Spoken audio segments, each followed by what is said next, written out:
আসসালামু আলাইকুম। আশা করি সবাই ভালো আছেন।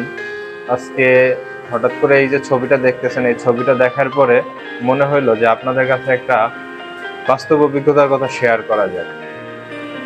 আমার এক পরিচিত, খুব পরিচিত একজন লোক ছিল। সেই লোকটার একটা ব্যবসা প্রতিষ্ঠান ছিল। ব্যবসা প্রতিষ্ঠান থাকার তার অনেক বন্ধু-বান্ধব, ঘনিষ্ঠ প্রিয় ভাজন লোক ছিল। এর পিছনের মূল কারণ হয়েছে যে সময় এই তার অতি নিকটবর্তী আত্মীয়স্বজন এবং আপনজন লোক ছিল, তখন তার কাছে টাকা ছিল।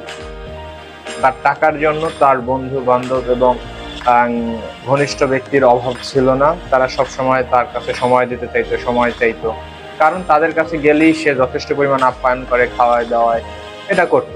এবং তার একটা ব্যবসা প্রতিষ্ঠান ছিল। সেই ব্যবসা প্রতিষ্ঠান থেকে যারা তার অত্যন্ত ঘনিষ্ঠভাজন ছিল এবং যাদের সাথে একটু সুসম্পর্ক ছিল, তারা সবাই তার কাছ থেকে যেসব প্রয়োজনীয় যে সকল পণ্য ছিল তার কাছ থেকে নেয়ার সব জিনিসগুলো তারা এক এক করে নিয়ে যেত এবং বলতো টাকা আজকে এবং কালকে এভাবে দেবে।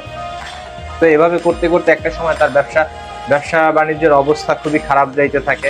খারাপ যাওয়ার কারণে ওই যে তার যে বন্ধু বান্ধব এবং পরিচিত যেসব লোকজন ছিল, ব্যবসা বাণিজ্য খারাপ যাওয়ার কারণে সে তাদের কাছে কিছু আর্থিক সাহায্য চায় যে, বন্ধু আমার তো ব্যবসা বাণিজ্য এখন খারাপ যাইতেছে, আমার কিছু টাকা পয়সা দে, আমি ব্যবসাটা আবার ঠিকঠাক হইলে তখন দিয়ে দেবো।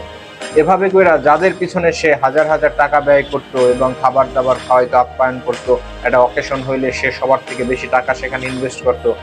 তো যখন সেই ব্যক্তির একটা বিপদের মধ্যে পড়ছে, তখন যাদের সাথে সুসম্পর্ক ছিল এবং যাদেরকে সে সবসময় টাকা পয়সা দিয়ে সাহায্য সহযোগিতা এবং খাবার দাবার খাওয়াইতো এবং অকেশন পালন করলে সে প্রধান ভূমিকা পালন করতো, সেই ব্যক্তিরা যখন তার পরিচিত বন্ধু, যাদের কাছে সব থেকে বেশি আশ্বস্ত এবং যারা তার কাছ থেকে সব থেকে বেশি সুযোগ সুবিধা গ্রহণ করতো, তাদের কাছে যখন সে অর্থ চাইলো, একটু সাহায্য চাইলো, এই থেকে তার কাছ থেকে যত কাছের বন্ধু বান্ধব ছিল, যারা তার কাছে প্রতিনিয়ত আসতো, তাকে না দেখলে তাদের ভালো লাগতো না, তারা তার থেকে আসা দূরত্ব বাড়াই দিল এবং সে একটা সময় একা হয়ে গেল এবং তার ব্যবসার প্রতিষ্ঠান সবকিছু ধ্বংসের পথে চলে গেল।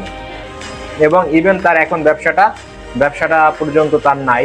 এর মূল পিছনের কারণই হয়েছে যে আপনি যখন সফল হবেন বা সফলের পথে থাকবেন, তখন আপনার পাশে শুভাকাঙ্ক্ষীর ভালো মানুষের অভাব থাকবে না, কিন্তু আসলে এরা আপনার প্রকৃত ভালো না। আপনি যখন আসলে বিপদে পড়বেন, সেই সময় আপনাকে যে সহযোগিতা করবে, তারাই আপনার সব থেকে প্রকৃত ভালো মানুষ এবং তারাই আপনার ভালো চায়। তো মূল কথা হয়েছে যে আপনি মানুষের সাথে সময় দেন, কিন্তু সেটা সীমিত, আপনার নিজের নিয়ন্ত্রণের মধ্যে রেখে। আপনি নিজের নিয়ন্ত্রণের বাহিরে গিয়ে নিজের ক্ষতি করে কারোর জন্য কোনো কিছু করাটা আপনার জন্য সমীচীন হবে না।